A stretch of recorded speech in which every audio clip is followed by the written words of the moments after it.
નમસ્કાર મિત્રો, ધોરણ 10 સંસ્કૃત પદ્ય 3 સ્વસ્થ વૃત્તમ સમાચારો. વિદ્યાર્થી મિત્રો, આ પદ્ય છે. આ પદ્યની અંદર સ્વસ્થ આચરણ કર એ પ્રકારનો આદેશ આપવામાં આવ્યો છે. એક પિતા પોતાના પુત્રને એક યોગ્ય જીવનચર્યા અને દિનચર્યા વિશે વાત કરે છે. મિત્રો, એમ કહેવાય છે કે પહેલું સુખ તે જાતે નર્યા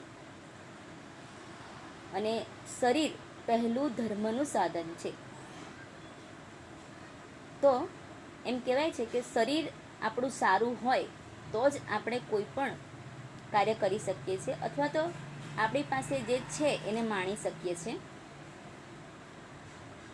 કાલિદાસે કુમાર સંભવમાં આ વાત કરી છે, શરીરમ આદ્યમ ધર્મ સાધનમ.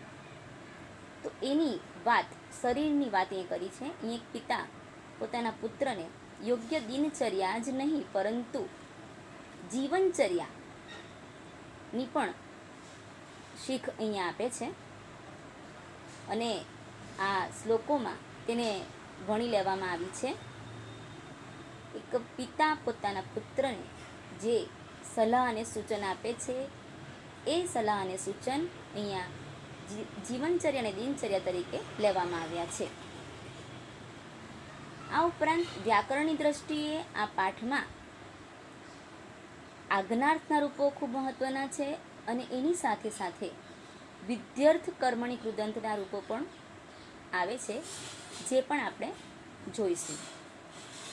તો પહેલા શ્લોકથી આપણે શરૂઆત કરીએ છીએ.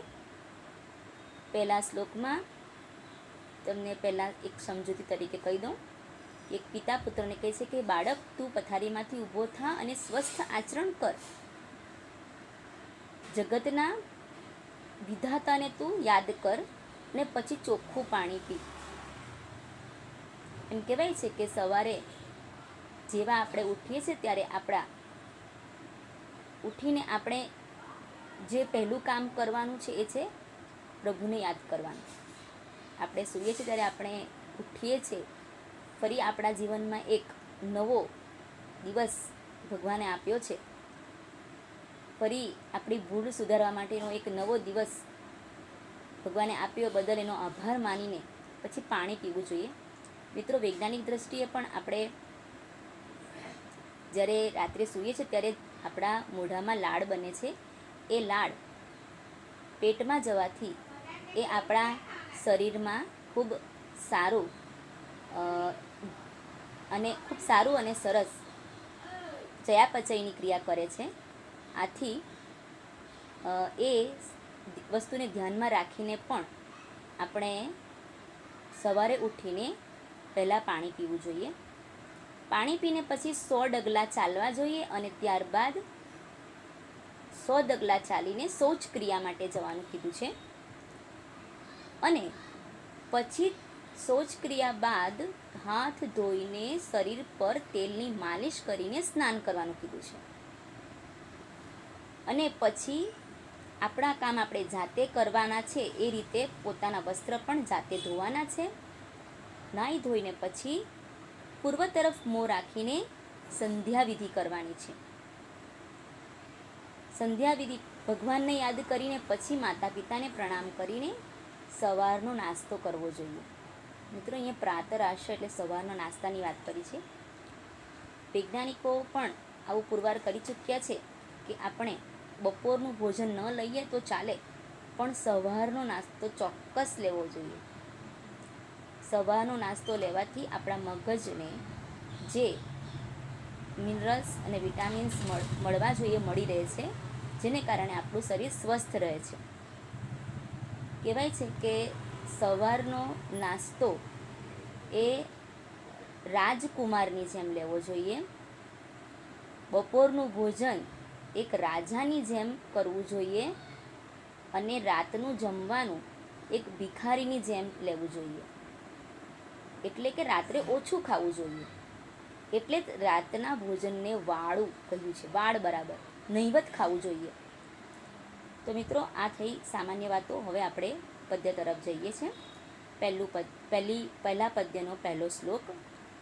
બાલે ઉત્તિષ્ઠ શય્યાતઃ સ્વસ્થવૃત્તમ સમાચર.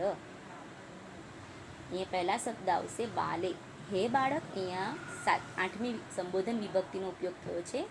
હે બાળક, પથારીમાંથી ઊભો થા અને સ્વસ્થ આચરણ કર. શય્યાતઃ એટલે પથારીમાંથી, ઉત્તિષ્ઠ ઊભો થા, સ્વસ્થમ વૃત્તમ સમાચર સ્વસ્થ આચરણ કર.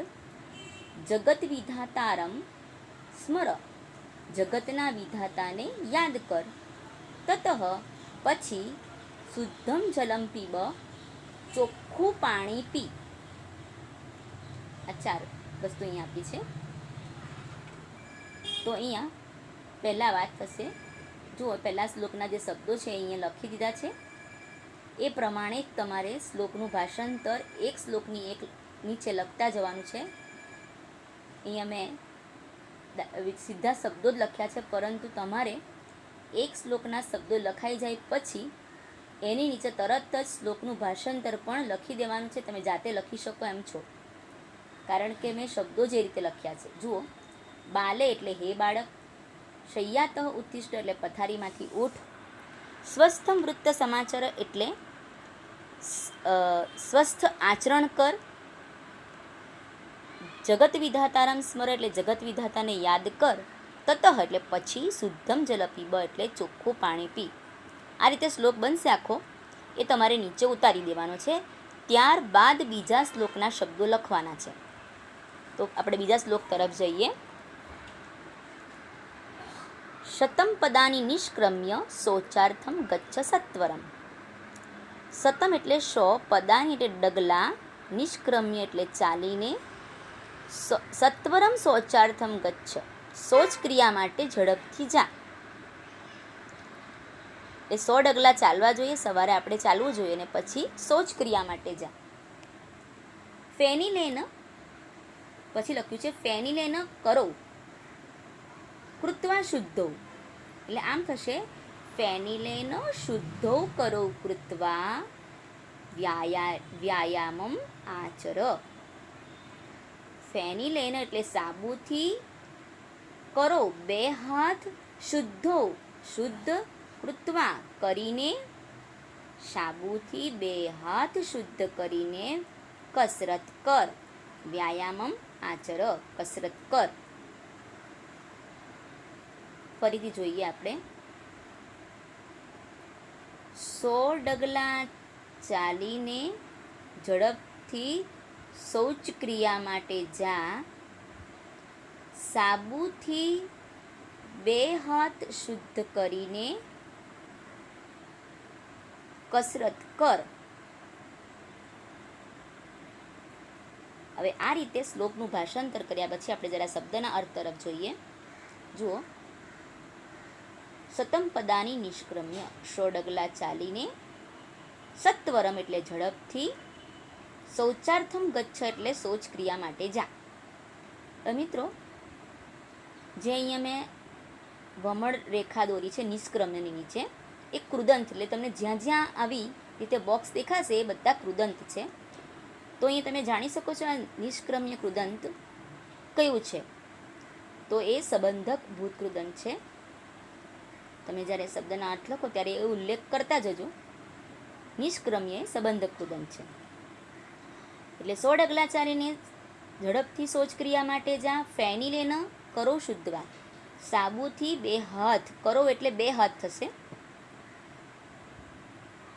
1 હાથ હોય તો કરહ, કરો, કરાહા એવી રીતે થશે. એટલે 2 હાથ છે એટલે દ્વિવચનનો ઉપયોગ કર્યો છે, કરો. 2 હાથ શુદ્ધ કૃત્વા પણ કૃદંત છે, સંબંધક ભૂત કૃદંત. કરીને, સાબુથી 2 હાથ શુદ્ધ કરીને વ્યાયામમ આચર. વ્યાયામમ આચર એટલે કસરત કર. વ્યાયામમ પ્લસ આચર એટલે કસરત કર. પછી અહીંયા 2 શ્લોક અહીંયા પૂરા થાય છે. હવે એકવાર ફરી જરા જોઈ લઈએ આપણે એનું ભાષાંતર. 100 ડગલા ચાલીને શૌચ ક્રિયા માટે ઝડપથી જા, સાબુથી 2 હાથ શુદ્ધ કરીને વ્યાયામ કર. વ્યાયામમ પ્લસ આચર એ સંધિ છે. વ્યાયામમ પ્લસ આચર. ત્રીજો શ્લોક આપણે જોઈએ. હવે વ્યાયામ કરીને શું કરવાનું છે? તો શબ્દ લેવાનો છે ત્વમ. ત્વમ એટલે તું. વચ્ચે શબ્દ છે ત્વમ કાયે મર્દય તેલ મર્દયમ, આમ લેવાનું છે. ત્વમ તું કાયે શરીરે તૈલમ મર્દય તેલની માલિશ કર. તતઃ પછી સ્નાનમ સમાચર પછી સ્નાન કર. સમાચર એટલે પણ કર, આચર એટલે પણ કર. પછી સ્નાન કર. યથાવિધિ વિધિ પ્રમાણે જલેન એવ પાણીથી જ સ્વીયમ વસ્ત્રમ પ્રધાવય. સ્વીયમ એટલે પોતાનું, વસ્ત્ર એટલે વસ્ત્ર અને પ્રધાવય એટલે ધો. યથાવિધિ પાણીથી જ પોતાનું વસ્ત્ર ધો. ફરીથી જોઈએ. તું કાયે શરીર પર તેલની માલિશ કર, પછી સ્નાન કર. યથાવિધિ પાણીથી જ સ્વીયમ વસ્ત્ર પોતાનું વસ્ત્ર પ્રધાવય ધો. તો મિત્રો અહીંયા આપણે ફરીથી એકવાર શબ્દના અર્થ સાથે જોઈ લઈશું.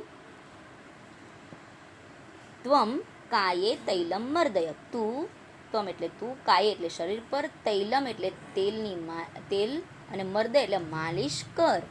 તતઃ પછી સ્નાનમ સમાચર સ્નાન કર. યથાવિધિ વિધિ પ્રમાણે જલેન એવ પાણીથી જ સ્વીયમ વસ્ત્ર પ્રધાવય પોતાનું વસ્ત્ર ધો. મિત્રો આ 3 શ્લોક આપણે જોયા છે. એમાંથી એક પ્રશ્ન બને છે કે સવારે આપણે કોને યાદ કરવા જોઈએ? પ્રશ્ન છે અહીંયા. જો પહેલા શ્લોકમાં જ છે એનો જવાબ કે પ્રભાતે કિમ સ્મર. પ્રભાતે કિમ સ્મર. તો જગત વિધાતારમ એનો જવાબ આવશે જગત વિધાતારમ. હવે આપણે આગળના શ્લોક તરફ જઈએ છીએ. ચોથો શ્લોક. પૂર્વાભિમુખમ પૂર્વાભિમુખમ આસીનઃ.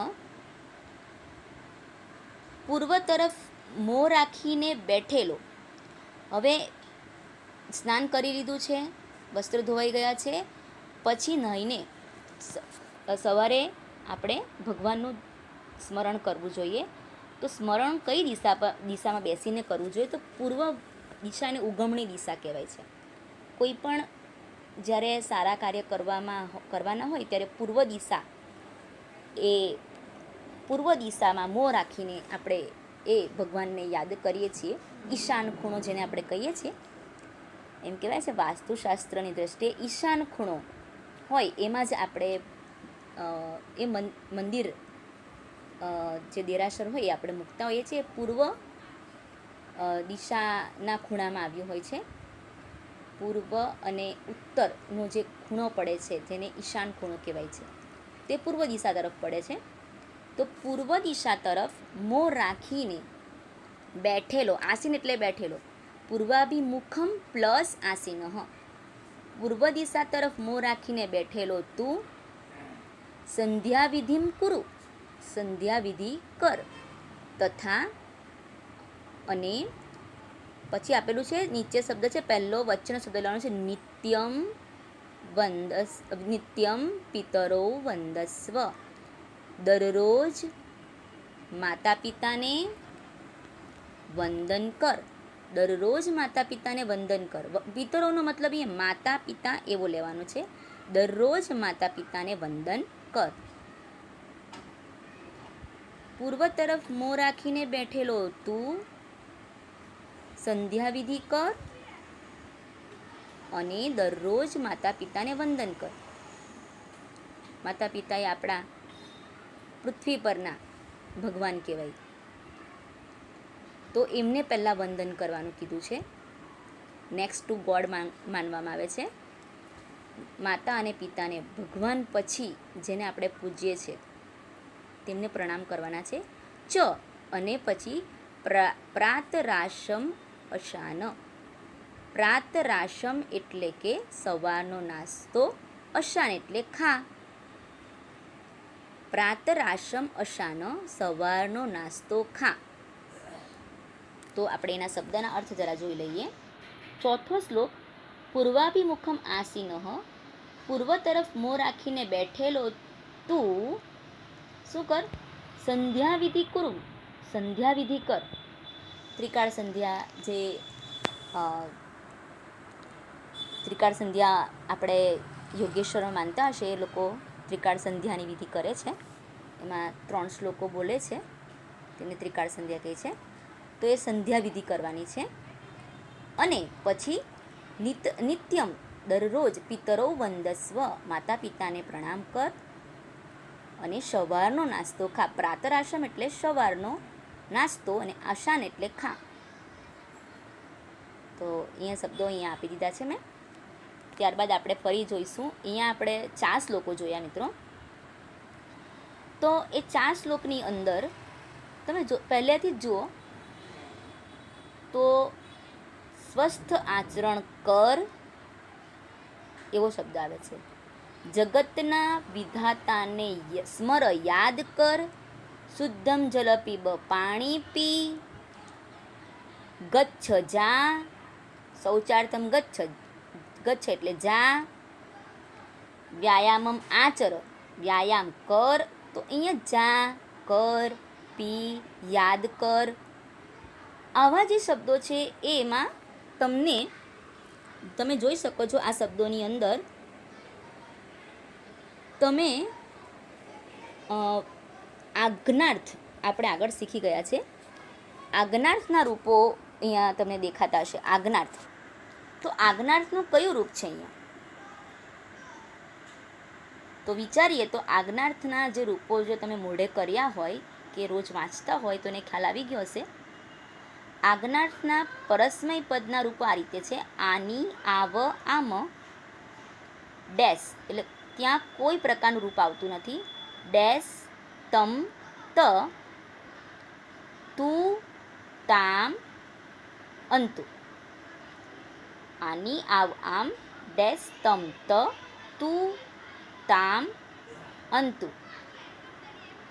મિત્રો તો અહીંયા આપણા કયા રૂપ જોવા મળે છે? તો જે આની આવ આમ પછી જે મધ્યમ પુરુષનો ડેશ એટલે કોઈ રૂપ નથી એ રૂપ અહીંયા છે. ડેશ મતલબ કે કોઈ પ્રત્યય લગાવવાનો નથી, મતલબ કે સમાચારો તો સમાચારો, કોઈ પ્રત્યય નથી લાગ્યો. પીબ એટલે પીવું, પી, કોઈ પ્રત્યય નથી લાગ્યો. ગચ્છ જા, કોઈ પ્રત્યય નથી લાગ્યો. સ્મર યાદ કર, કોઈ પ્રત્યય નથી લાગ્યો. સમાચાર, સમાચાર એટલે કર, સ્નાન કર, કોઈ પ્રત્યય લાગ્યો નથી. પછી પ્રધાવય વસ્ત્ર ધો, કોઈ પ્રત્યય લાગ્યો નથી. કુરુ કર. પછી વંદસ્વ, હા આમાં પ્રત્યય લાગેલો છે. કયો પ્રત્યય લાગેલો છે? તો આજ્ઞાર્થનો આત્મને પદનો મધ્યમ પુરુષ એકવચનનો પ્રત્યય છે. મિત્રો હું યાદ કરાવી દઉં તમને. આજ્ઞાર્થના જે રૂપો છે એ આ રીતે છે. તમે તમારી નોટ વ્યાકરણની સાથે રાખી હોય તો વિડીયો પોઝ કરીને જોઈ શકો છો કે એ આવહે આમહે, સ્વ ઇથામ દ્વમ અને તામ ઇતામ અંતામ.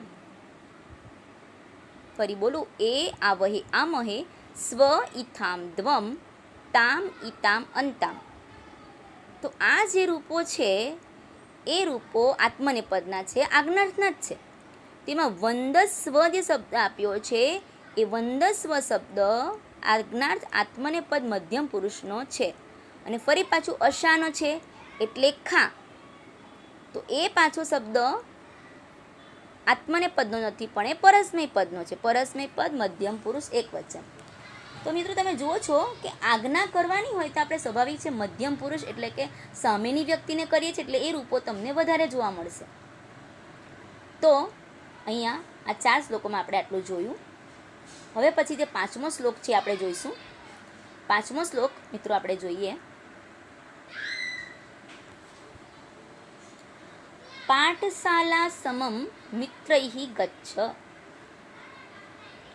અહીંયા ગોઠવવાનું આમ છે, મિત્રૈઃ સમમ પાઠશાલા ગચ્છ. મિત્રો તમને અહીંયા યાદ કરાવું, આપણે હમણાં જ વિભક્તિના વિશિષ્ટ પ્રયોગો જોયા. વિભક્તિના સામાન્ય અને વિશિષ્ટ ઉપપદ વિભક્તિના પ્રયોગો જોયા. તો ઉપપદ વિભક્તિના પ્રયોગો આપણને અહીંયા દેખાશે. તમે જોશો તો ઉપપદ વિભક્તિના પ્રયોગમાંનો ત્રીજી વિભક્તિનો જે છે તે સમમ શબ્દ છે. તો આપણને ખબર છે સહ, સાર્ધમ, સાકમ, સમમ. એનો મતલબ થાય સાથે. એની સાથે ત્રીજી વિભક્તિ આવે છે. તો અહીંયા તમે જુઓ, મિત્રૈ પછી સમમ આપેલું છે. સમમ મિત્રૈ ચાલે કે મિત્રૈ સમમ, બંને ચાલે. તો સમમ શબ્દની સાથે મિત્રૈ ત્રીજી વિભક્તિ આપી છે. ત્રીજી વિભક્તિ બહુવચન છે કે મિત્રો સાથે પાઠશાળાએ જા.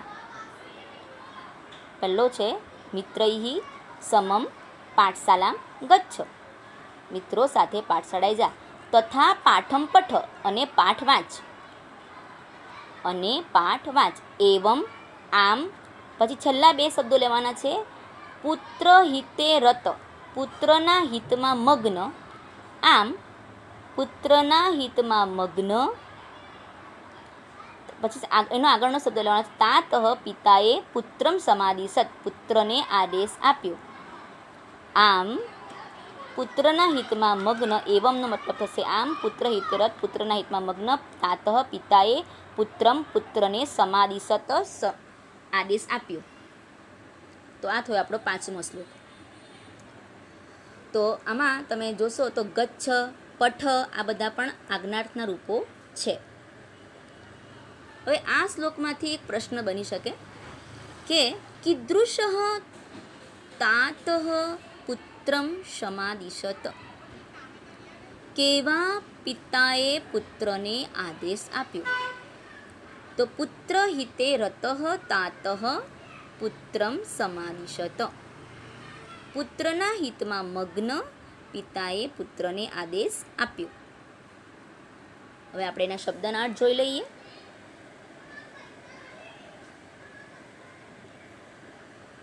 જો 5મો શ્લોક. મિત્રૈ સમમ પાઠશાળામ ગચ્છ. મિત્રો સાથે પાઠશાળાએ જા. તથા પાઠમ પઠ અને પાઠ વાંચ. આમ પુત્રના હિતમાં મગ્ન પિતાએ. એવમ એટલે આમ પુત્ર હિતે રત, પુત્રના હિતમાં મગ્ન પિતાએ પુત્રને સમાદિશત આદેશ આપ્યો. બરાબર છે.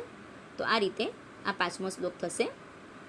મિત્રો ફરી પાછા આપણે એક પ્રશ્ન છે કે પહેલા શ્લોકમાંથી એક પ્રશ્ન મેં તમને પૂછ્યો કે કોને યાદ કરવું જોઈએ સવારે. પછી બીજો પ્રશ્ન એવો થઈ શકે કે કેવું પાણી પીવું જોઈએ. કીદૃશમ જલમ પીબેત. આપણે કેવું પાણી પીવું જોઈએ. તો શુદ્ધમ જલમ પીબેત. આ એક પ્રશ્ન રહી ગયેલો. અને કથમ એક ચોથો જે શ્લોક છે એ ચોથા શ્લોકમાંથી પણ એક પ્રશ્ન થઈ શકે છે કે આપણે કઈ તરફ બેસીને સંધ્યાવિધિ કરવી જોઈએ. તો એટલે એમાં આ રીતે પણ આવી શકે. કથમ આસીનેન સંધ્યાવિધિ કરણીય. કેવી રીતે બેસીને સંધ્યાવિધિ કરવી જોઈએ. તો પૂર્વાભિમુખમ આસનેન સંધ્યાવિધિ કરણીય. હવે આ રીતે આટલા પ્રશ્નો આમાંથી નીકળે એમ છે. એક તમારે પાઠના ટાઇટલ પરથી પણ એક પ્રશ્ન નીકળી શકે. બાલઃ કિમ સમાચરેત. બાળકે કેવું આચરણ કરવું જોઈએ, શું કરવું જોઈએ, કેવું આચરણ કરવું જોઈએ. તો સ્વસ્થમ વૃત્તમ સમાચરિત. બાલઃ સ્વસ્થમ વૃત્તમ સમાચરિત. પછી હવે અહીંયા આપણે 5મા શ્લોક આપણો થઈ ગયો છે. એના શબ્દો આપણે જોઈ લીધા છે. હવે આપણે 6થા શ્લોક તરફ જઈએ છીએ. 6થો શ્લોક જુઓ મિત્રો. હવે આ થઈ દિનચર્યા. હવે આવે છે જીવનચર્યા. આ આપણી એક જેને કહેવાય નિયમથી યુક્ત દિનચર્યા છે. આપણે બધાએ જીવનમાં ઉતારવી જોઈએ. સવારની દિનચર્યા છે એ દિનચર્યા આવી હોવી જોઈએ. એનું એક ઉદાહરણ છે. હવે જીવનચર્યા કેવી હોય. જીવનચર્યા એટલે જીવનમાં આપણે જે નિયમો પાડીએ છીએ એ નિયમો કેવા હોવા જોઈએ. તો પહેલું જ છે છઠ્ઠા શ્લોકમાં જુઓ, ત્યજ દુર્જન સંસર્ગ. દુર્જન સંસર્ગ એટલે દુર્જનનો સાથ, ત્યજ છોડી દેવો જોઈએ. મિત્રો, દુર્જન અને સજ્જન વચ્ચે આપણને ભેદ પાડતા આવડે તો આપણે જિંદગી જીવતા શીખી જઈએ. આપણું ભલું કોણ ઈચ્છે છે અને આપણું ખરાબ કોણ ઈચ્છે છે. આપણે સારા હોય એટલે આપણને બધા માણસો સારા લાગે, પણ મિત્રો આપણા મા બાપથી વિશેષ આપણું હિત કોઈ ઈચ્છી શકે નહીં. એટલે અહીંયા દુર્જનનો સંસર્ગ આપણને ખબર હોવી જોઈએ કે આ મારા માટે યોગ્ય વ્યક્તિ છે કે અયોગ્ય છે.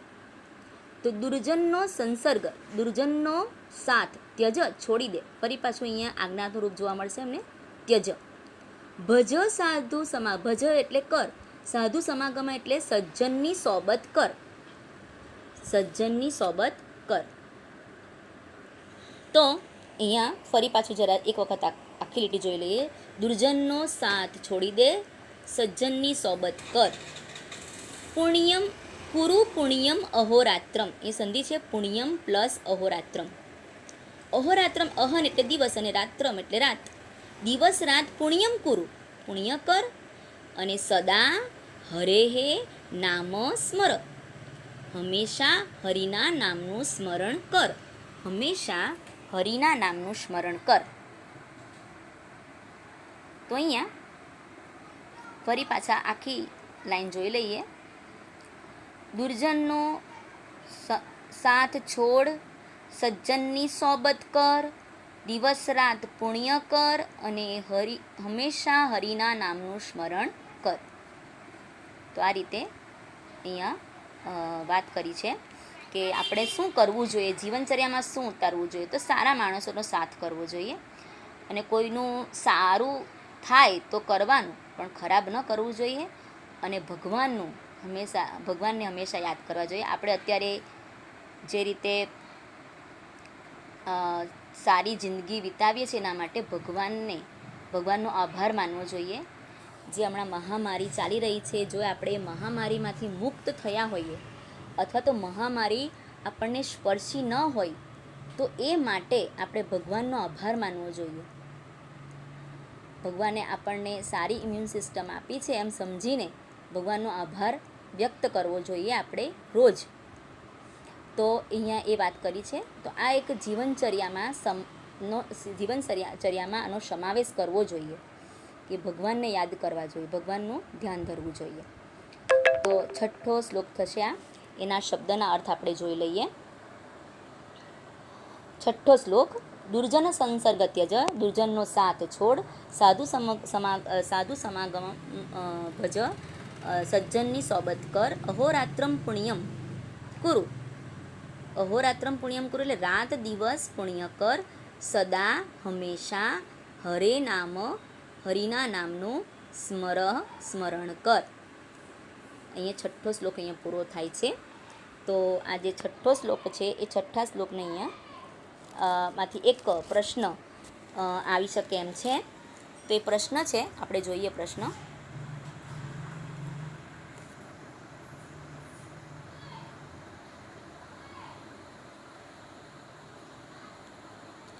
જુઓ, કસ્ય સંસર્ગ ત્યજેત, કોનો સંસર્ગ છોડી દેવો જોઈએ. તો અહીંયા મેં અંડરલાઈન કરી છે દુર્જન સંસર્ગ, દુર્જનનો સાથ છોડી દેવો જોઈએ. દુર્જન સંસર્ગ ત્યજેત. હવે આપણે જઈશું 7મા શ્લોક તરફ. 7મા શ્લોકમાં પ્રવિચાર્ય ઉત્તરમ દેયમ, પ્રવિચાર્ય ઉત્તરમ દેયમ. ત્યારબાદ છે સહસા ન વધેહે કવચિત. એટલે અહીંયા એમ કીધું છે. હવે અહીંયાથી મિત્રો તમે દેયમ એવો શબ્દ જોયો. દેયમ એ આપણું કર્મણી કૃદંત છે, વિદ્યર્થ કૃદંત છે. મેં તમને આગળ સમજાવ્યું છે વિદ્યર્થ કૃદંત. તો એ યમ એમાં પ્રત્યય આવે છે. તો દેયમ, ખૂબ વિચાર કરીને ઉત્તર આપવો જોઈએ. સહસા ન વધેહે, કવચિત ક્યારેય પણ, કવચિત એટલે ક્યારેય પણ, સહસા ન વધેહે ક્યારે પણ વગર વિચાર, એમ તો સહસા એટલે એકાએક ન બોલવું જોઈએ એમ થશે, પણ અહીંયા આપણે વગર વિચારીએ. એકાએક તો બોલી શકીએ આપણે, પણ વગર વિચારી ન બોલવું જોઈએ. એકાએક તો આપણાથી બોલાઈ જાય, કદાચ કોઈ ગભરાટ થયો હોય તો આપણે એકાએક એવા શબ્દોને વાપરીએ છીએ, પરંતુ વગર વિચારે ન બોલવું જોઈએ. ટૂંકમાં કોઈક આપણે કોઈ પણ વ્યક્તિને કોઈક જવાબ આપીએ તો એ વિચારીને જવાબ આપવો જોઈએ. એમ કહેવાય છે કે સુખમાં કોઈને વચન ના આપી દેવું જોઈએ અને દુઃખમાં કોઈ નિર્ણય નહીં લઈ લેવો જોઈએ, અને ઉતાવળમાં જવાબ આપવો જોઈએ, વિચારીને આપવો જોઈએ જવાબ. તો અહીંયા પહેલું જ કીધું છે, વિચારીને વિચારીને ઉત્તર આપવો જોઈએ. એકાએક ક્યારેય પણ સહસા ન વધેહે, વગર વિચારીએ ન બોલવું જોઈએ. અહીંયા સહસાનો આપણે મિનિંગ કરવાનો છે વગર વિચારીએ ન બોલવું જોઈએ. એ સંધિ છે શત્રોહો પ્લસ અપી ગુણાહા. મિત્રો અહીંયા સંધિ ખૂબ જ મહત્ત્વની છે. અહીંયા સંધિનો એક નિયમ લાગુ પડે છે, એ છે કે જ્યારે વિસર્ગો હોય એ વિસર્ગની પહેલાં અ સિવાયનો સ્વર આવતો હોય, તો અહીંયા શત્રોહો ઓ આવ્યું, અને વિસર્ગ પછી અ હોય તો એનો ર થઈ જાય, વિસર્ગનો ર થઈ જાય. જો અ હોય તો, પણ કોઈ વ્યંજન હોય, અ તો સ્વર છે એટલે ર થશે, પણ જો કોઈ વ્યંજન હોય તો રનો રેફ થઈ જશે, રને બદલે રેફ થશે. પણ અહીંયા સ્વર છે અ, એટલે શત્રોહો પ્લસ અપી. શત્રુના પણ ગુણો ગ્રહણ કરવા જોઈએ, અને ગુરોરપી, ગુરુના પણ, અહીંયા પણ જો એ સંધિ છે, ગુરોહો પ્લસ અપી, ગુરુના પણ દોષાહા, દોષો. પછી અહીંયા સંધિનો બીજો નિયમ છે. જુઓ મિત્રો, અહીંયા તમને સંધિનો બીજો નિયમ જોવા મળશે. દોષાહા, જો દોષાસ ત્યાજ્યા, દોષાહા પ્લસ ત્યાજ્યા. તમને શબ્દ દેખાતો હશે ગ્રાહ્યની બાજુમાં. તો અહીંયા જો સ છે ને, એનો વિસર્ગનો સ કર્યો છે. કેમ? કારણ કે બાજુમાં ત છે. મિત્રો, આપણો જે નિયમ છે એ યાદ રાખવાનો છે આપણે. વિસર્ગ પછી જો ત કે થ આવે તો સસલાનો સ, વિસર્ગ પછી જો ચ કે છ આવે તો શરણાઈનો શ, અને વિસર્ગ પછી જો ટ ટપારીનો ટ અને ઠ ઠળિયાનો ઠ આવે તો ષટકોણનો શ. પણ અહીંયા વિસર્ગ પછી ત તલવારનો ત આવ્યો છે એટલે સસલાનો સ થશે. તમે સંધિના નિયમો તમે વાંચ્યા હોય તો તમને ખ્યાલ આવી ગયો હશે. તો દોષોને ત્યજી દેવા જોઈએ. કોના દોષોને ત્યજી દેવા જોઈએ? ગુરુ. ટૂંકમાં એ બહુ મોટી વાત કરી છે મિત્રો. ભલે સામેવાળો વ્યક્તિ તમારો શત્રુ હોય, પણ જો એનામાં કોઈ ગુણ હોય તો આપણે ગ્રહણ કરવા જોઈએ. અને સામેવાળો વ્યક્તિ આપણો ભલે ગુરુ હોય, પણ એના જે દોષો જો હોય તો આપણે છોડી દેવા જોઈએ. મતલબમાં બધામાંથી સારું લેવાનો પ્રયત્ન કરવો જોઈએ. કોઈ વ્યક્તિને તમે જીવનમાં આદર્શ માનતા હોય, પણ એનામાં જો કોઈક એના કોઈ ખરાબ દોષો હોય, એનામાં કોઈ દોષ હોય, તો એ દોષ આપણે ગ્રહણ કરવાનો નથી. એની કોઈ કુટેવો હોય તો એ કુટેવોને આપણે છોડી દેવાની છે. ભલે આપણા જીવનનો આદર્શ હોય, એ આદર્શ ગણાતો વ્યક્તિ પણ જો કોઈક દોષ એનામાં હોય તો એ દોષને આપણે છોડી દેવો જોઈએ. તો આખા શ્લોકનું ભાષાંતર આમ થશે: વિચારીને ઉત્તર એટલે જવાબ આપવો જોઈએ, ક્યારેય પણ વગર વિચારીએ ન બોલવું જોઈએ, શત્રુના પણ ગુણો ગ્રહણ કરવા જોઈએ, અને ગુરુના પણ દોષો ત્યજી દેવા જોઈએ. તો એના શબ્દના અર્થ આપણે જોઈએ. જો પ્રવિચાર્ય ઉત્તરમ દેયમ, ખૂબ વિચારીને ઉત્તર આપવો જોઈએ. કવચિત સહસા ન વધે, ક્યારેય પણ વગર વિચારીએ ન બોલવું જોઈએ. શત્રુહો અપી ગુણાહા ગ્રાહ્યા, શત્રુના પણ ગુણો ગ્રહણ કરવા જોઈએ. ગુરોહો અપી દોષાહા પ્લસ ત્યાજ્યા, જો બધામાં મેં સંધિ છૂટી પાડી છે. ઉપર શત્રુહો પ્લસ અપી, નીચે ગુરોહો પ્લસ અપી, દોષાહા પ્લસ ત્યાજ્યા. ગુરુના પણ દોષો ત્યજી દેવા જોઈએ. તો મિત્રો, અહીંયા શ્લોક પૂરો થાય છે. હવે આપણે 8મા શ્લોક તરફ આગળ વધીશું. તો 8મો શ્લોક આપણે જોઈએ. હવે અહીંયા મેં તમને કીધું તે પ્રમાણે જીવનચર્યાની વાત કરી છે ને, તો આપણું મુખ્ય ધ્યેય તો શું છે? કોઈ કહેશે મારું મુખ્ય ધ્યેય ડૉક્ટર બનવાનું છે, કોઈ કહેશે મારું મુખ્ય ધ્યેય એન્જિનિયર બનવાનું છે, કોઈ કે મારે બિઝનેસમેન બનવું છે. પણ મિત્રો આપણે મનુષ્ય તરીકે જન્મ્યા છે ને, તો આપણા 4 પુરુષાર્થ આપણે સર કરવાના છે. એમાં છે ધર્મ, અર્થ, કામ અને મોક્ષ. ધર્મ કરવાનો છે, અર્થ પૈસો મેળવવાનો છે, ગૃહસ્થ જીવન ચલાવવાનું છે, અને મોક્ષ આપણું અંતિમ જે ધ્યેય છે ને એ આ છે મોક્ષ. અને મોક્ષ કેવી રીતે મેળવાય? તો એ છે પરબ્રહ્મનું ધ્યાન કરીને. તો છેલ્લા શ્લોકમાં ખૂબ જ મોટી વાત કરી છે કે આપણો જે છેલ્લો મોક્ષ, આપણો જે પુરુષાર્થ છે એ મેળવવા માટે આપણે આ જીવનચર્યામાં એનો સમાવેશ કરવાનો છે.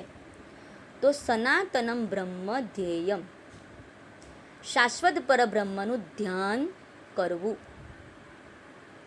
શાશ્વત પરબ્રહ્મનું ધ્યાન કરવું જોઈએ. દુઃખમ અનાગતમ હેયમ, આપણે ઘણી વખત અકાળે ચિંતા કરતા હોઈએ છીએ. કોઈક દુઃખ જીવનમાં આવ્યું ન હોય છતાં એને કાલ્પનિક દુનિયામાં લઈ આવીએ છીએ કે થશે તો. એવા દુઃખને કારણે આપણે હેરાન થઈ જઈએ છીએ. મિત્રો એનું મોટું ઉદાહરણ અત્યારે જે પરિસ્થિતિ સર્જાય છે, દરેક માનસિક રીતે દરેક વ્યક્તિ પીડાય છે, અને માનસિક જે આફત છે એ છે COVID-19. કોરોનાગ્રસ્ત એરિયામાં રહેતા લોકોને સતત આ ભય સતાવતો હોય છે. ન આવેલું દુઃખ, હજી દુઃખ આવ્યું નથી એ પહેલાં જ એનો વિચાર કરીને દુઃખી થવું, એ ન થવું જોઈએ. હા, કાળજી ચોક્કસ રાખવી જોઈએ. Prevention is better than cure એમ કહેવાય છે. તો એ કરવું જોઈએ, પણ જે દુઃખ આવ્યું નથી એનો વિચાર ન કરવો જોઈએ. તો પહેલો શબ્દ છે સનાતનમ બ્રહ્મ ધ્યેયમ, સનાતન પરબ્રહ્મનું ધ્યાન ધરવું. દુઃખમ અનાગતમ, જો અહીંયા મિત્રો સંધિ છે, દુઃખમ અનાગતમ, દુઃખમ પ્લસ અનાગતમ. તો ન આવેલા દુઃખનું, અનાગતમ ન આવેલા દુઃખને હેયમ છોડી દેવું જોઈએ. એ દુઃખનો શું કામ વિચાર કરવો જોઈએ જે હજી આપણને આવ્યું જ નથી? આપણે એના માટે પૂરી કાળજી લઈએ છીએ તો એ દુઃખ ક્યાંથી આવવાનું છે? પછી આગળ, કાયિકમ સુખમ આદેયમ, શરીર સંબંધી સુખનો આદેયમ સ્વીકાર કરવો જોઈએ. ભગવાને આપણને જે નથી આપ્યું એની વિચારીને દુઃખી ન થવું જોઈએ, પણ ભગવાને આપણને 2 હાથ 2 પગ, આપણને સંપૂર્ણ તંદુરસ્તી આપી છે, તો એને આપણે સ્વીકારવી જોઈએ. ઘણીવાર આપણને એવું થાય કે કોઈક વ્યક્તિને જોઈને એવું થાય કે આની પાસે છે, મારી પાસે તો આ નથી. તો એવું ન કરવું જોઈએ. ભગવાન જ્યારે આપણને આપે છે એ આપણા યોગ્યતા કરતાં પણ વધારે આપતા હોય છે. તો જે શરીર સંબંધી જે સુખ છે એનો સ્વીકાર કરવો જોઈએ. પૈસા આપણે કમાઈ શકીએ છીએ, પણ તંદુરસ્તી આપણે કરોડો પૈસા ખર્ચીને પણ કમાઈ શકતા નથી. એટલે શરીર સંબંધી સુખનો આપણે આદેયમ સ્વીકાર કરવો જોઈએ. ફરીથી, સનાતન બ્રહ્મનું ધ્યાન ધરવું જોઈએ, ન આવેલા દુઃખને છોડી દેવું જોઈએ, શરીર સંબંધી સુખને સ્વીકારવું જોઈએ. વિધેયમ જનસેવનમ, જનસેવનમ એટલે લોકોની સેવા, વિધેયમ કરવી જોઈએ.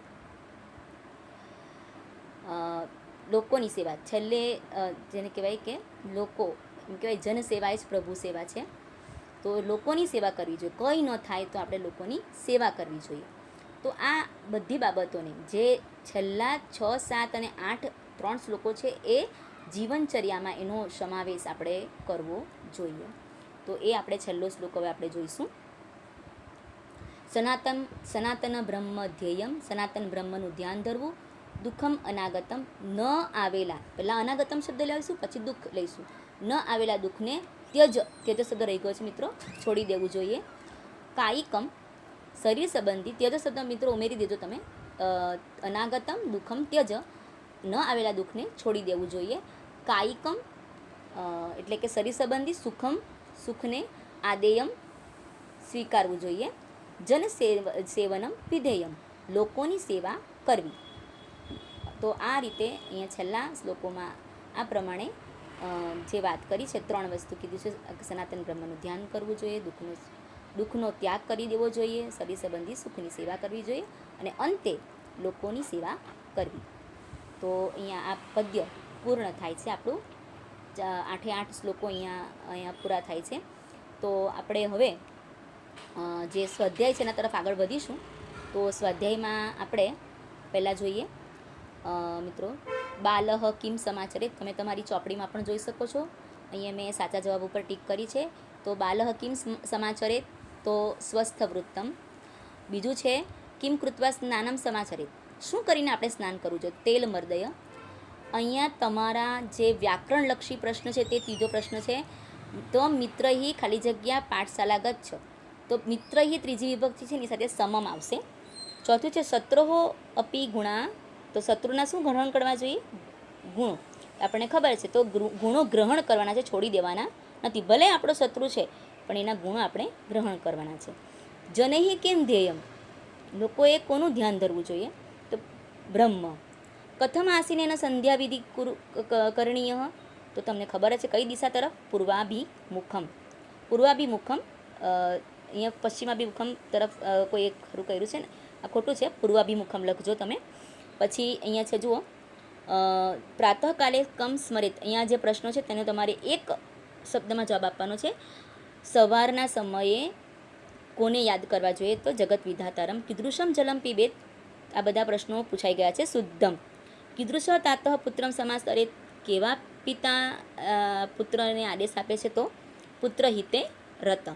કસ્ય સંસર્ગ ત્યજેત દુર્જનસ્ય. કિમ કૃત્વા ઉત્તરમ દેયમ. તો પ્રવિચાર્ય. મિત્રો આ ખાસ છઠ્ઠો જે પ્રશ્ન છે, પહેલા પ્રશ્નનો છઠ્ઠો પ્રશ્ન. તો એમાં પૂર્વાભિમુખ તરફ ખરું થઈ ગયું છે, પશ્ચિમાભિમુખ તરફ, એને બદલે પૂર્વાભિમુખ કરી દેજો. જૂની ચોપડી છે એટલે કદાચ આવું થયું હશે. તો આ રીતે 2 પ્રશ્નો અહીંયા પૂરા થાય છે. ત્રીજો પ્રશ્ન તરફ આપણે ત્રીજા પ્રશ્નો તરફ જરા જઈએ. તો હું પહેલાંથી તમને કહી દઉં, ત્રીજો પ્રશ્ન છે આજ્ઞાર્થના રૂપો છે. પહેલાં છે પરસ્મય પદના છે ને આત્મને પદના છે. તમને આ રીતે નથી પૂછાતા, તમને ઓળખવાના પૂછાય છે. છતાં એક આજ્ઞાર્થનો કોઠો છે અહીંયા પૂરો કરેલો છે. જુઓ, કોઠામાં ગચ્છા વ આપેલું છે એટલે આપણને ખ્યાલ આવી જાય કે કયો કાળ છે. ગચ્છા વહ હોય તો વર્તમાન કાળ, પણ ગચ્છા વ એટલે આજ્ઞાર્થ થશે. આની આવ આમ. તો ગચ્છાની ગચ્છાવ ગચ્છામ. ગચ્છ ગચ્છતમ ગચ્છત. આની આવામાં ડેશ. ડેશ એટલે કોઈ પ્રત્યય નહીં. ગચ્છતમ ગચ્છત. ગચ્છતુ ગચ્છતામ ગચ્છન્તુ. ત્યારબાદ આત્મનેપદના રૂપો છે આજ્ઞાર્થના. વંદે વંદાવહે. મિત્રો અહીંયા પણ ભૂલ છે. વંદે શબ્દ આવવો જોઈએ. વંદૈ વંદાવહે વંદામહે. વંદસ્વ વંદેતામ વંદદ્વમ. વંદતામ વંદેતામ વંદનતામ. તમે આજ્ઞાના રૂપો જો મોડે કર્યા હોય તો એ આવહે આમહે, સ્વ ઈથામ ધ્વમ, તામ ઈતામ અંતામ. તો એ પ્રમાણે રૂપો અહીંયા ગોઠવેલા છે. હવે જે પ્રશ્ન છે મિત્રો, એ તમે 9મા ધોરણમાં વિભક્તિ શીખીને આવ્યા છો એને લગતો છે. 9મા ધોરણમાં આપણે વિભક્તિ શીખ્યા છે અકારાંતની, આકારાંત, ઉકારાંત, ઈકારાંત. તો એ રીતે અહીંયા રૂપો આપ્યા છે. ગુરોહો ઉકારાંત છે. ગુરોહો એ 5મી વિભક્તિમાં આવે છે. 5મી વિભક્તિમાં ગુરોહો દ્વિવચનમાં આવે ગુરુભ્યામ અને ગુરુભ્યઃ. તમને ખબર જ છે, ત્રીજી, ચોથી અને 5મી દ્વિવચન સરખી જ આવે અને ચોથી, 5મી બહુવચન સરખી આવે છે. તો આ 5મી વિભક્તિ છે ગુરોહો, ગુરુભ્યામ, ગુરુભ્યઃ. પછી છેલ્લે આપેલું છે મિત્રહી, એ અકારાંતની છે, બહુવચનની. તો આગળ આવશે મિત્રેણ, મિત્રાભ્યામ. કાયે 7મી વિભક્તિ છે, એનું દ્વિવચન આવશે કાયયોહો, કાયેષુ. ચોથું છે વસ્ત્રમ, વસ્ત્રે, વસ્ત્રાણી. આ નપુંસકલિંગ શબ્દ છે. વસ્ત્રમ, વસ્ત્ર કેવું. નપુંસકલિંગમાં આવશે આગળ મેં તમને વનમની વિભક્તિ કરાવેલી, બરાબર. વનમ, વનમ, વને, વનાની. એવી રીતે વસ્ત્રમ, વસ્ત્રે, વસ્ત્રાણી. આ રીતે થશે. મિત્રો આ 4 જે છેલ્લા પ્રશ્ન આપણે સોલ્વ કર્યા, એના માટે તમારે વિભક્તિ 9મા ધોરણની તમે જુઓ તો તમને આ 4 પ્રશ્નો ખ્યાલ આવી જશે. પાછળનો જે પ્રશ્ન છેલ્લો જે છે તે. અને મિત્રો અહીંયા આપેલું છે પદ્યને આધારે દિનચર્યાનું આલેખન કરો. એ આપણે કરવાનું નથી. અને પહેલો અને એટલે ટૂંકમાં છેલ્લો પ્રશ્ન છે કે માતૃભાષાયામ ઉત્તરમ લિખત, એ આપણે લખવાનો નથી. બાકીના બધા પ્રશ્નો આપણે નોટમાં ઉતારવાના છે. તો ટૂંકમાં કહી જાઉં તમને. સૌપ્રથમ આ જે શબ્દો છે એ શબ્દો ઉતારવાના છે, પણ શબ્દો ઉતારતી વખતે ધ્યાનમાં રાખવું કે એક શ્લોકના શબ્દો ઉતારાઈ જાય પછી એનું ભાષાંતર લખવાનું છે. ત્યારબાદ ભાષાંતર શબ્દો ઉતારાઈ જાય પછી તમારે આ સ્વાધ્યાય કરવાનું છે. સ્વાધ્યાયમાં મેં તમને લોકોને આ કરાવી દીધું છે. સ્વાધ્યાય તે એટલું જ કરવાનું છે. પ્રશ્ન 1, પ્રશ્ન 2, પ્રશ્ન 3 અને પ્રશ્ન 4. મિત્રો પછી મળીશું. અસ્તુ.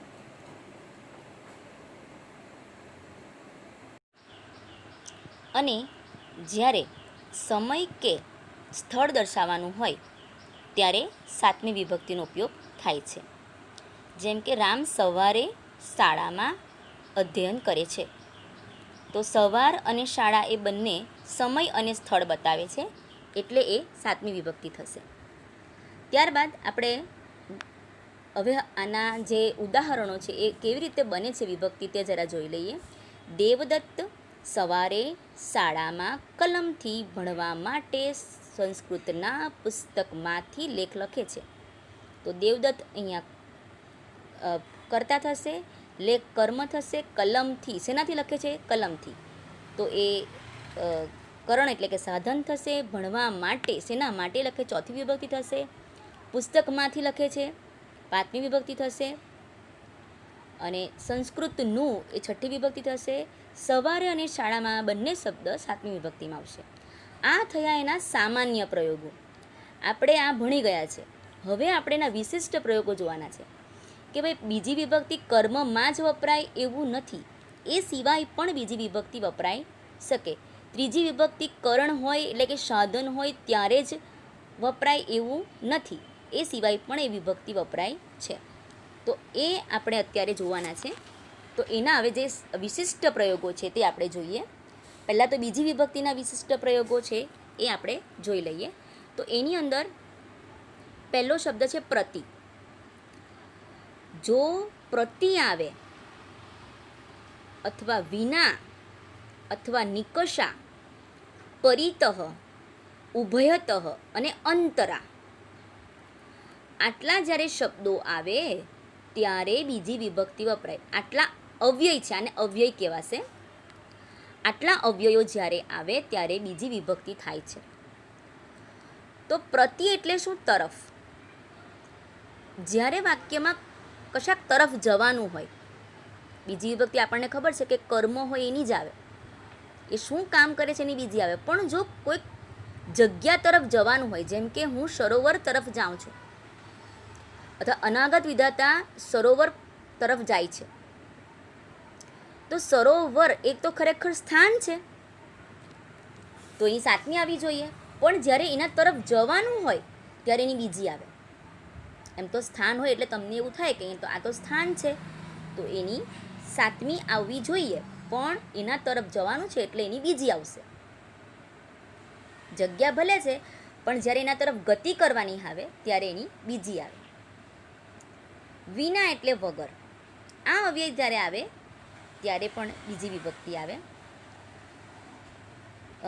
જ્ઞાનમ વિના ન મોક્ષ એવી રીતે બની શકે. નિકષા એટલે નજીક, જેની નજીક. જેમ કે મારા ઘરની નજીક ઉદ્યાન છે, તો મમ ગૃહમ નિકષા. ગૃહ એ સ્થાન છે, છતાં નિકષા હોવાને કારણે એની બીજી વિભક્તિ આવશે. પરિતઃ ચારે બાજુ. શાળા સ્થાન છે, છતાં પરિતઃ બાજુમાં આવ્યું હોવાથી શાલાયામ. શાલામ આવશે. અહીંયા શાલાયામને બદલે આપણે શાલામ લખીશું. અહીંયા જરા સુધારો કરી દેજો મિત્રો. શાલામ લખજો. શાલામ પરિતઃ વૃક્ષાઃ સંતિ. ઉભયતઃ તો માર્ગમ ઉભયતઃ. માર્ગમ ઉભયતઃ વૃક્ષાઃ સંતિ. ચોથામાં ચોક્કસપણે સુધારો કરજો. હું જ્યારે ફોટો પાડીને મોકલીશ ત્યારે તો સુધારો કરી જ દઈશ, પણ તમે હમણાં તાત્કાલિક શાલાયામને બદલે શાલામ કરવું. અને અંતરાનો મતલબ થાય વચ્ચે. અહીં અર્થ લખવાનો રહી ગયો છે. અંતરા એટલે વચ્ચે, કે ક્રીડાંગણની વચ્ચે સ્તંભ છે, તો ક્રીડાંગણમ અંતરા સ્તંભ અસ્તિ. માર્ગની ઉભયત એટલે બંને બાજુ. માર્ગની બંને બાજુ વૃક્ષો છે. ટૂંકમાં પ્રતિ, વિના, નિકષા, પરિતઃ, ઉભયત, અંતરા આટલા અવ્યયો આવે ત્યારે એની સાથે બીજી વિભક્તિ જ મૂકવી. આ રીતના એનો વિશિષ્ટ પ્રયોગ છે બીજી વિભક્તિનો. હવે આપણે ત્રીજી વિભક્તિનો વિશિષ્ટ પ્રયોગ જોઈશું કે સહ સાર્ધમ સાકમ સમમ. આ બધા જે અવ્યયો આવે એની સાથે ત્રીજી વિભક્તિ આવે છે. તો ત્રીજી વિભક્તિ અહીંયા આપણે જોઈએ તો અનાગત વિધાતા, એનો મતલબ સાથે થાય. તો અનાગત વિધાતા પરિજનીને આપણે જ્યારે પાઠમાં આવેલું ત્યારે મેં તમને થોડું સમજાવેલું. અહીંયા તમને ખ્યાલ આવશે કે ત્રીજી વિભક્તિ ક્યારે આવે. તો અનાગત વિધાતા પરિજનીને એટલે પરિવાર સાથે બીજા જળાશયમાં જાય છે, એટલે સહની સાથે ત્રીજી વિભક્તિ આવી. અહીંયા બાલહ મિત્રૈ સમમ, મિત્રો સાથે, પણ અહીંયા બહુવચન છે એટલે બહુવચનની વિભક્તિ આવી મિત્રૈ. અહમ જનન્યા સાકમ શાલામ ગચ્છામિ, હું માતાની સાથે શાળાએ જાઉં છું. અહીંયા જનન્યા છે એટલે ત્રીજી વિભક્તિ. ઈકારાંતની ત્રીજી વિભક્તિ જનન્યા થશે. આ તમે 9મા ધોરણમાં ઈકારાંત, ઉકારાંત, અકારાંત આ બધું શીખી ગયા છો. તો એ ઈકારાંતની વિભક્તિ છે જનની, એનું જનન્યા થયું છે ત્રીજી વિભક્તિ. કાષ્ઠખંડ એટલે લાકડાનો ટુકડો જળ પ્રવાહ સાથે સમુદ્રને મેળવે છે. બરાબર છે. જ્ઞાને ન વિના ન મોક્ષ. તમને એમ થતું હશે વિના પાછું આવ્યું. હા મિત્રો, વિના એ બીજી, ત્રીજી અને પાંચમી વિભક્તિમાં આવે છે. વિના શબ્દ બીજી, ત્રીજી અને પાંચમી વિભક્તિમાં આવે છે. અલમ એટલે રહેવા દો. અલમ શંકયા, શંકા કરવાનું રહેવા દો. અલમ વારણેન એટલે કે રોકવાનું રહેવા દો. હવે અહીંયા ટૂંકમાં સહ સાર્ધમ સાકમ સમમ, અલમ અને વિના આટલા અવયવો સાથે ત્રીજી વિભક્તિ થાય છે. અલમનો મતલબ થાય રહેવા દો, વિનાનો મતલબ થાય વગર. તો આ થઈ તમારી તૃતીય વિભક્તિ. હવે આપણે જોઈશું ચતુર્થી વિભક્તિ, એનો વિશિષ્ટ પ્રયોગ. આપણને તો ખબર છે કે કોઈના માટે કંઈક કામ કરવાનું હોય તો જ ચોથી વિભક્તિ થાય છે, પણ અહીંયા એવું નથી. અહીંયા આટલા અવયવો આવે તો ચોથી વિભક્તિ આવે. તો મિત્રો જુઓ, નમઃ, સ્વસ્તિ, સ્વાહા આ 3 અવયવ સાથે ચોથી વિભક્તિ આવે. ગણેશાય નમઃ, શારદાય નમઃ, સરસ્વત્યય નમઃ, ગુરવે નમઃ, તુભ્યમ નમઃ, તસ્મૈ દેવાય નમઃ, તસ્ય દેવ્યય નમઃ. આ બધા છે ચોથી વિભક્તિના શબ્દો છે.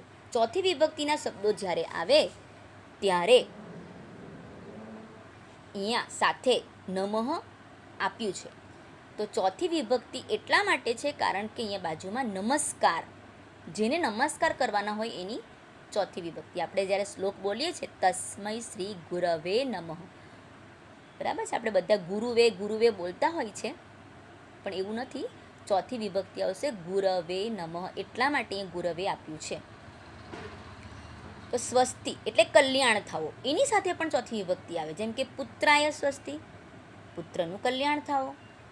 જનેભ્ય સ્વસ્તિ, લોકોનું કલ્યાણ થાવો. બહુવચન છે એટલે વિભક્તિ બહુવચનમાં પણ આ નિયમ લાગુ પડે છે. પછી અગ્નયે સ્વાહા, અગ્નિ કોઈક વસ્તુને હોમવાની હોય ત્યારે આપણે આ શબ્દ બોલીએ છીએ સ્વાહા. અગ્નયે સ્વાહા, બરાબર, અગ્નિને હોમવાની વસ્તુ છે એટલે અગ્નયે સ્વાહા. તો મિત્રો જ્યારે આટલા શબ્દો આવે ત્યારે તો ખરું જ, પણ એક નોંધ યાદ રાખજો, કદાચ તમને પરીક્ષામાં પૂછાય કે કોઈકને કંઈક કહેવાનું હોય અથવા તો કોઈકને કંઈક આપવાનું હોય ત્યારે પણ તે સંજોગોમાં પણ ચોથી વિભક્તિનો ઉપયોગ થાય છે. જેમ કે બાલક જનકાય કથયતિ, બાળક પિતાને કહે છે, જનક એટલે પિતા, પિતાને કહે છે. નૃપ ભિક્ષુકાય કથયત, નૃપ એટલે કે રાજા, ભિક્ષુકાય, ભિક્ષુકાય એટલે ભિક્ષુકને દાનમ દદાતી, દાન આપે છે.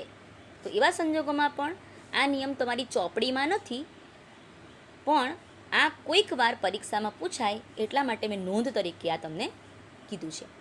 તમને આ નિયમ પાઠમાં પણ દેખાશે. આ થઈ તમારી ચોથી વિભક્તિનો વિશિષ્ટ પ્રયોગ. ચોથી વિભક્તિનો વિશિષ્ટ પ્રયોગ અહીંયા છે. હવે આપણે જોઈશું પંચમી વિભક્તિનો વિશિષ્ટ પ્રયોગ. પંચમી વિભક્તિ એમાં ઋતે, વિના, પ્રભૃતિ, બહિ, આટલા 4 છે એ અવયવ આવે છે. એ 5મી વિભક્તિમાં આવે છે. તો પહેલું છે ઋતે એટલે સિવાય. સંતોષાત એ 5મી વિભક્તિની સાથે આવ્યો ઋતે ન સુખમ. સંતોષ સિવાય સુખ નથી. જીવનમાં તમે સંતોષ મેળવી લો એટલે તમને બધું સુખ મળી જાય. સંતોષાત ઋતે ન સુખમ. વિના કારણાત દુર્ઘટના ન ભવતી. કારણ વગર દુર્ઘટના થતી નથી. મિત્રો, વિના શબ્દ એ 2, 3 અને 5 આ 3 વિભક્તિ સાથે આવશે. બીજી, ત્રીજી અને 5મી. ખાલી જગ્યા વિના ખાલી જગ્યા દુર્ઘટના ન ભવે તો કારણાત શબ્દ મૂકવો પડે.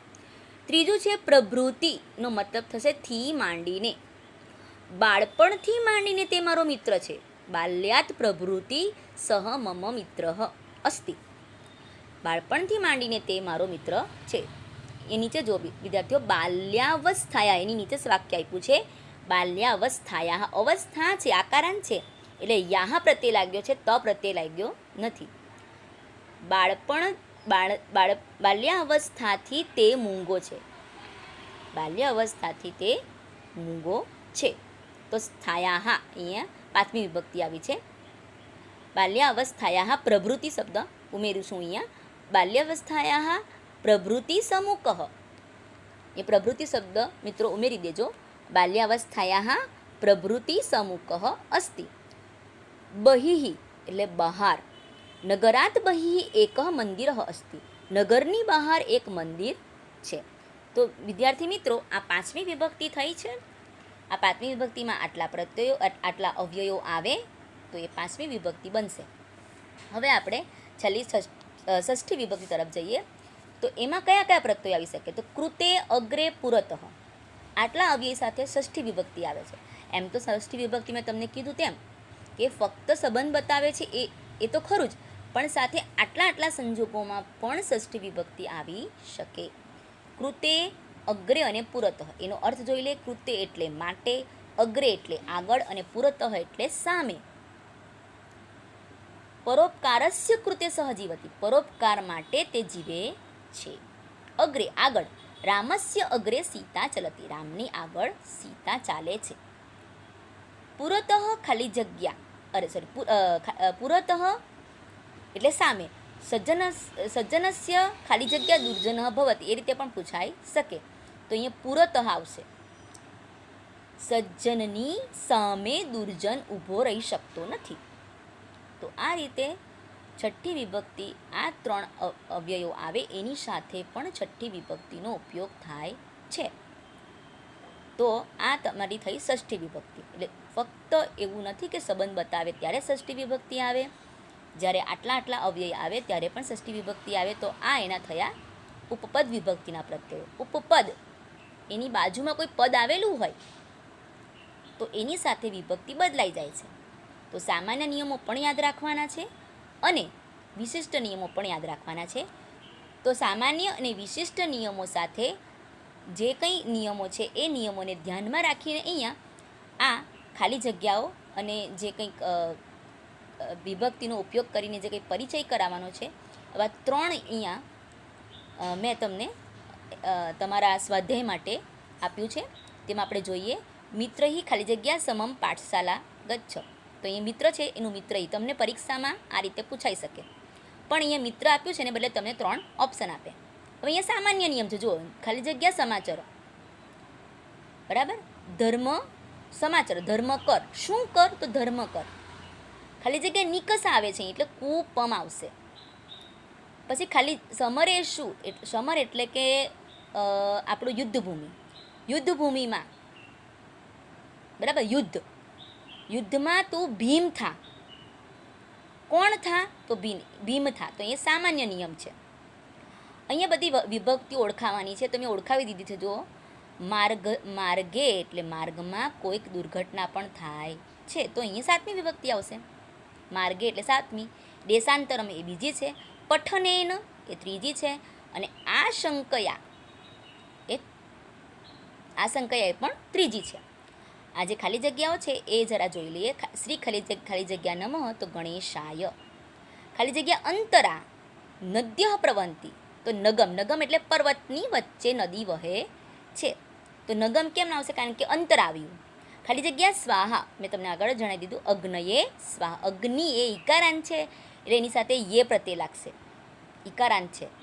જેમ કે કવિ તો કવયે, મુનિ તો મુનયે, તેવી રીતે અગ્નિ તો અગ્નયે. ખાલી જગ્યા ઋતે ન સુખમ, જ્ઞાનાત ઋતે ન સુખમ. સ ખાલી જગ્યા પ્રભૃતિ મમ મિત્ર, બાલ્યાત પ્રભૃતિ મમ મિત્ર. ખાલી જગ્યા કૃતે જીવતી, સંસ્કૃતસ્ય કૃતે જીવતી, કારણ કે કૃતે સાથે છઠ્ઠી વિભક્તિ આવે. પુરતઃ સાથે છઠ્ઠી વિભક્તિ આવે. માતુહુ એ છઠ્ઠી વિભક્તિ છે. અલમ ખાલી જગ્યા, અલમ ખાલી જગ્યા, તો અહીંયા વિવાદેન, અલમ સાથે તેથી વિભક્તિ આવે. અલમ એટલે કે રહેવા દો, વિવાદ કરવાનું રહેવા દો. તો આ રીતે આટલી વિભક્તિઓ સાથે અહીંયા જે એના અવ્યય છે આપ્યા છે, અને એ રીતે તમને આ જે પ્રશ્ન 3 છે એ પ્રમાણે જ તમને પરીક્ષામાં પૂછાઈ શકે. આ ઉપરના 2 પ્રશ્નો છે એ તમારી જે વિભક્તિ છે એ તમને યાદ આવે એટલા માટે આપ્યા છે. તો મિત્રો આ લખી લેવું. આ બધા જ પાના તમારે લખવાના છે, દરેકે દરેક પાના. આ પેજ નંબર 1, આ અભ્યાસ 3 છે મિત્રો, એનો આ page number 1, page number 2, page number 3, page number 4, page number 5, page number 6 અને આ પેજ નંબર 7. આ 7 પેજ તમારે લખવાના છે. અને આ જે છે તમને ગૃહ કાર્ય માટે મેં આપ્યું છે, એ હું તમને ફોટો મોકલી આપીશ. અને આ પણ તમારે ગૃહ કાર્ય કરવાનું છે. તો આ 2 તમારા ગૃહ કાર્ય છે અને આગળનું તમારે લખવાનું છે. આ બધું સોલ્વ મેં કરી દીધું છે. અને આ 2 વસ્તુ છે તમારી જાતે સોલ્વ કરવાની છે. કોઈ પણ બાબત સમજ ન પડી હોય, કોઈ પણ નિયમ સમજણ ન પડ્યો હોય તો તમે મને મેસેજ અથવા કોલ કરી શકો છો. વિદ્યાર્થી મિત્રો, અસ્તુ.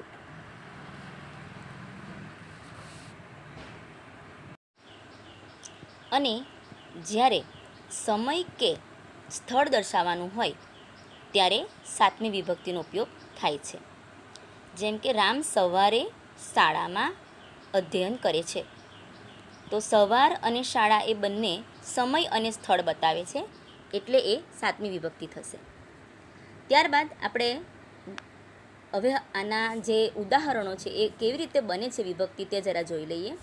દેવદત્ત સવારે શાળામાં કલમથી ભણવા માટે સંસ્કૃતના પુસ્તકમાંથી લેખ લખે છે. તો દેવદત્ત અહીંયા કર્તા થશે, લેખ કર્મ થશે, કલમથી શેનાથી લખે છે? કલમથી. તો એ કરણ એટલે કે સાધન થશે. ભણવા માટે શેના માટે લખે? ચોથી વિભક્તિ થશે. પુસ્તકમાંથી લખે છે, 5મી વિભક્તિ થશે.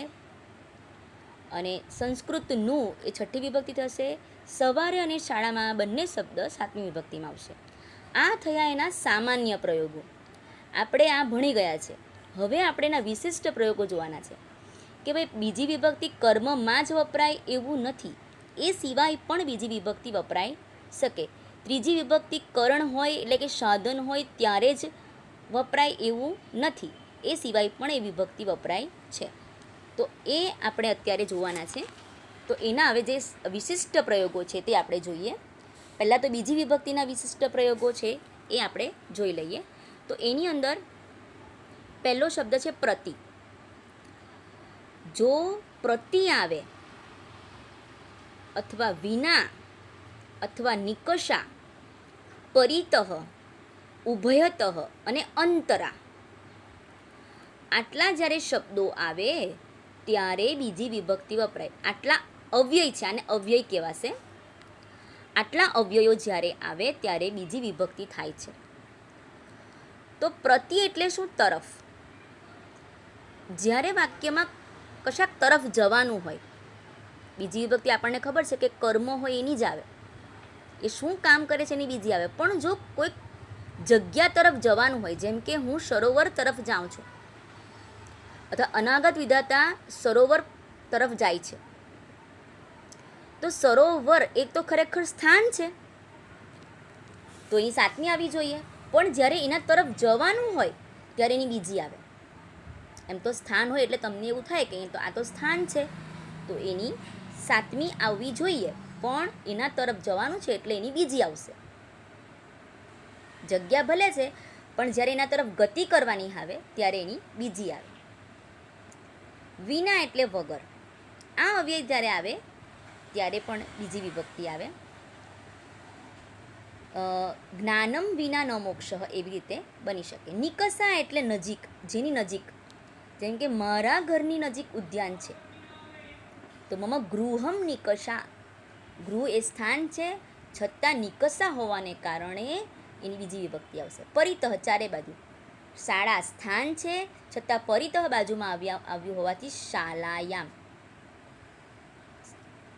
શાલામ આવશે. અહીંયા શાલાયામને બદલે આપણે શાલામ લખીશું. અહીંયા જરા સુધારો કરી દેજો મિત્રો. શાલામ લખજો. શાલામ પરિતઃ વૃક્ષાઃ સંતિ. ઉભયતઃ તો માર્ગમ ઉભયતઃ. માર્ગમ ઉભયતઃ વૃક્ષાઃ સંતિ. ચોથામાં ચોક્કસપણે સુધારો કરજો. હું જ્યારે ફોટો પાડીને મોકલીશ ત્યારે તો સુધારો કરી જ દઈશ, પણ તમે હમણાં તાત્કાલિક શાલાયામને બદલે શાલામ કરવું. અને અંતરાનો મતલબ થાય વચ્ચે. અહીંયા અર્થ લખવાનો રહી ગયો છે. અંતરા એટલે વચ્ચે, કે ક્રીડાંગણની વચ્ચે સ્તંભ છે તો ક્રીડાંગણમ અંતરા સ્તંભ અસ્તિ.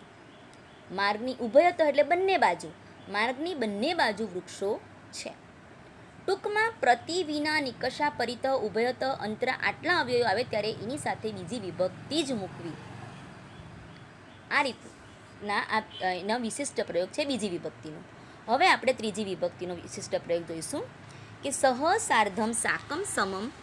આ બધા જે અવ્યયો આવે એની સાથે ત્રીજી વિભક્તિ આવે છે. તો ત્રીજી વિભક્તિ અહીંયા આપણે જોઈએ તો અનાગત વિધાતા, એનો મતલબ સાથે થાય. તો અનાગત વિધાતા પરિજનને આપણે જ્યારે પાઠમાં આવેલું ત્યારે મેં તમને થોડું સમજાવેલું. અહીંયા તમને ખ્યાલ આવશે કે ત્રીજી વિભક્તિ ક્યારે આવે. તો અનાગત વિધાતા પરિજનને એટલે પરિવાર સાથે બીજા જળાશયમાં જાય છે એટલે સહની સાથે ત્રીજી વિભક્તિ આવી. અહીંયા બાલહ મિત્રૈ સમમ. મિત્રો સાથે, પણ અહીંયા બહુવચન છે એટલે બહુવચનની વિભક્તિ આવી મિત્રૈ. અહમ જનન્યા સાકમ શાલામ ગચ્છામિ. હું માતાની સાથે શાળાએ જાઉં છું. અહીંયા જનન્યા છે એટલે ત્રીજી વિભક્તિ. ઈકારાંતની ત્રીજી વિભક્તિ જનન્યા થશે. આ તમે 9મા ધોરણમાં ઈકારાંત, ઉકારાંત, અકારાંત આ બધું શીખી ગયા છો. તો એ ઈકારાંતની વિભક્તિ છે જનની. એનું જનન્યા થવું છે ત્રીજી વિભક્તિ. કાષ્ઠખંડ એટલે લાકડાનો ટુકડો જળ પ્રવાહ સાથે સમુદ્રને મેળવે છે. બરાબર છે. જ્ઞાને ન વિના ન મોક્ષ. તમને એમ થતું હશે વિના પાછું આવ્યું. હા મિત્રો, વિના એ બીજી, ત્રીજી અને પાંચમી વિભક્તિમાં આવે છે. વિના શબ્દ બીજી, ત્રીજી અને પાંચમી વિભક્તિમાં આવે છે. અલમ એટલે રહેવા દો. અલમ શંકયા, શંકા કરવાનું રહેવા દો. અલમ વારણેન એટલે કે રોકવાનું રહેવા દો. હવે અહીંયા ટૂંકમાં સહ સાર્ધમ સાકમ સમમ, અલમ અને વિના આટલા અવયવો સાથે ત્રીજી વિભક્તિ થાય છે. અલમનો મતલબ થાય રહેવા દો, વિનાનો મતલબ થાય વગર. તો આ થઈ તમારી તૃતીય વિભક્તિ. હવે આપણે જોઈશું ચતુર્થી વિભક્તિ, એનો વિશિષ્ટ પ્રયોગ. આપણને તો ખબર છે કે કોઈના માટે કંઈક કામ કરવાનું હોય તો જ ચોથી વિભક્તિ થાય છે, પણ અહીંયા એવું નથી.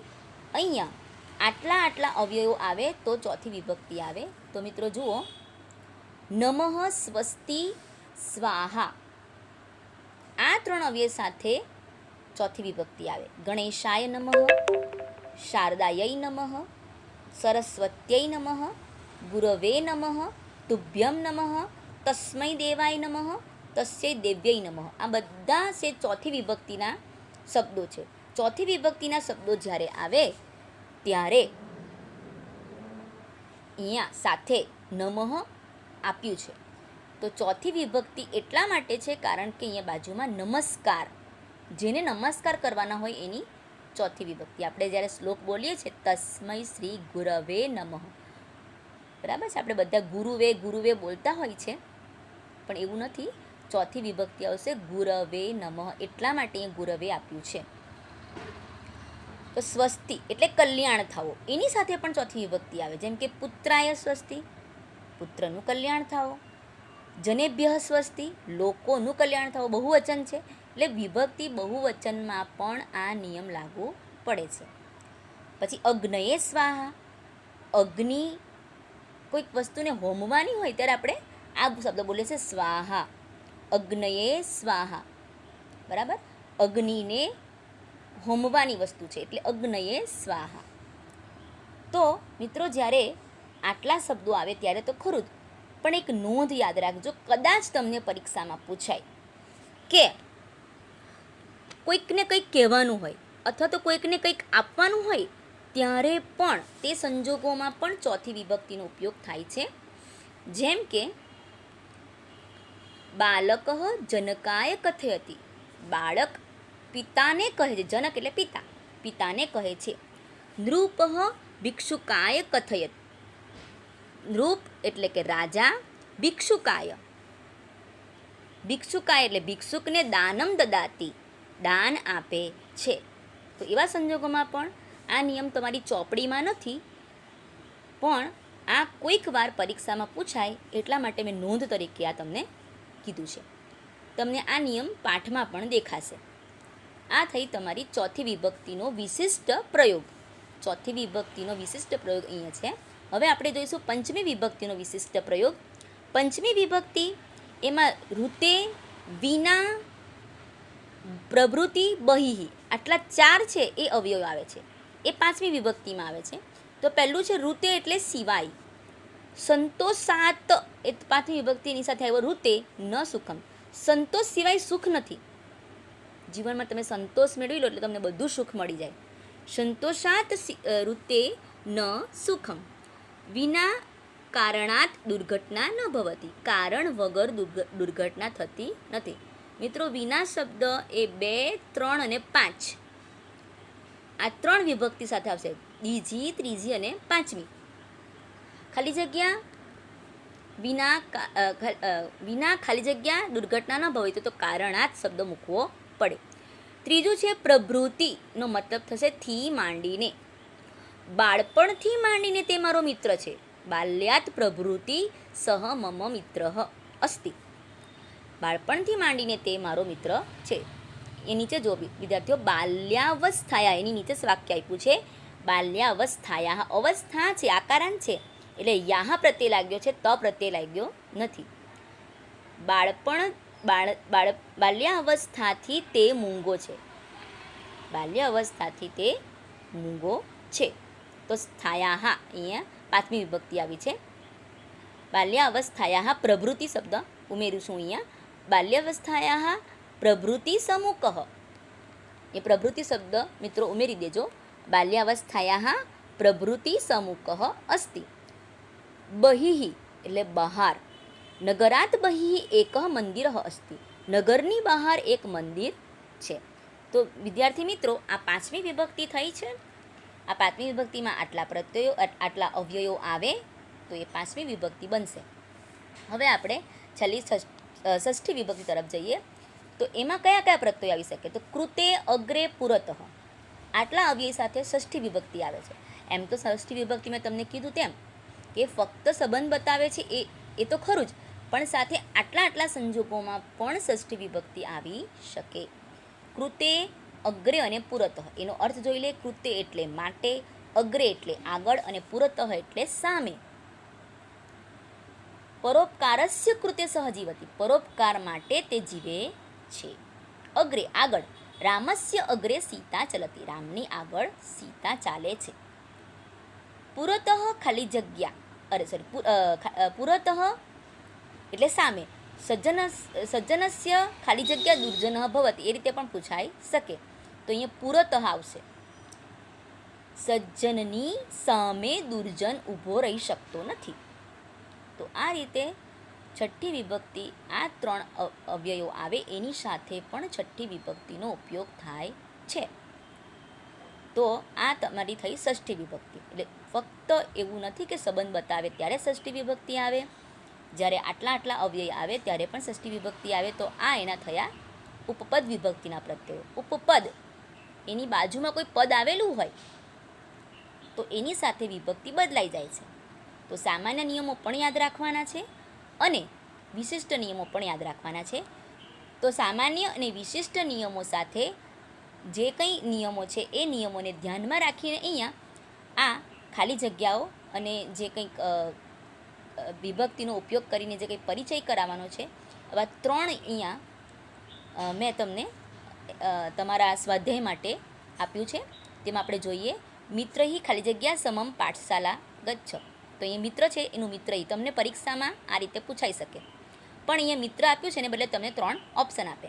હવે અહીંયા સામાન્ય નિયમ છે, જુઓ ખાલી જગ્યા સમાચાર, બરાબર. ધર્મ સમાચાર, ધર્મ કર. શું કર? તો ધર્મ કર. ખાલી જગ્યા નિકસ આવે છે એટલે કુપમ આવશે. પછી ખાલી સમરે શું? સમર એટલે કે આપણું યુદ્ધભૂમિ.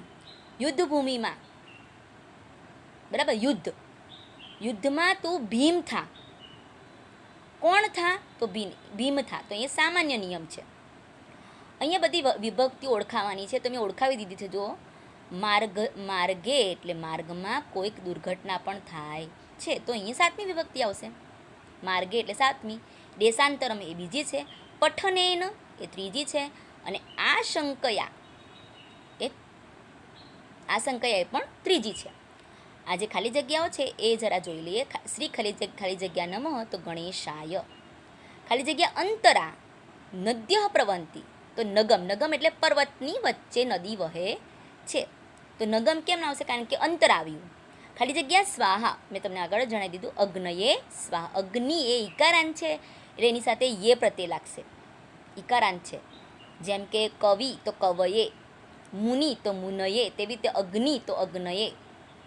ખાલી જગ્યા ઋતે ન સુખમ, જ્ઞાનાત ઋતે ન સુખમ. સ ખાલી જગ્યા પ્રવૃત્તિ મમ મિત્ર, બાલ્યાત પ્રવૃત્તિ મમ મિત્ર. ખાલી જગ્યા કૃતે જીવતી, સંસ્કૃતસ્ય કૃતે જીવતી. કારણ કે કૃતે સાથે છઠ્ઠી વિભક્તિ આવે. પુરતઃ સાથે છઠ્ઠી વિભક્તિ આવે. માતુહુ એ છઠ્ઠી વિભક્તિ છે. અલમ ખાલી જગ્યા, અલમ ખાલી જગ્યા તો અહીંયા વિવાદેન. અલમ સાથે તેથી વિભક્તિ આવે. અલમ એટલે કે રહેવા દો, વિવાદ કરવાનું રહેવા દો. તો આ રીતે આટલી વિભક્તિઓ સાથે અહીંયા જે એના અવ્યય છે આપ્યા છે. અને એ રીતે તમને આ જે પ્રશ્ન 3 છે એ પ્રમાણે જ તમને પરીક્ષામાં પૂછાઈ શકે. આ ઉપરના 2 પ્રશ્નો છે એ તમારી જે વિભક્તિ છે એ તમને યાદ આવે એટલા માટે આપ્યા છે. તો મિત્રો આ લખી લેવું. આ બધા જ પાના તમારે લખવાના છે, દરેકે દરેક પાના. આ પેજ નંબર 1 આ અભ્યાસ 3 છે મિત્રો.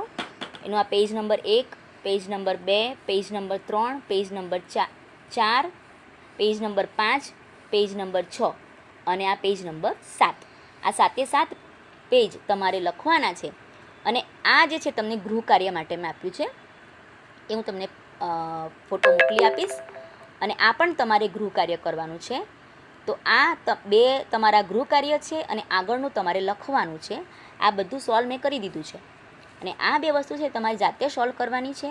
કોઈ પણ બાબત સમજ ન પડી હોય, કોઈ પણ નિયમ સમજણ ન પડ્યો હોય તો તમે મને મેસેજ અથવા કોલ કરી શકો છો. વિદ્યાર્થી મિત્રો, અસ્તુ.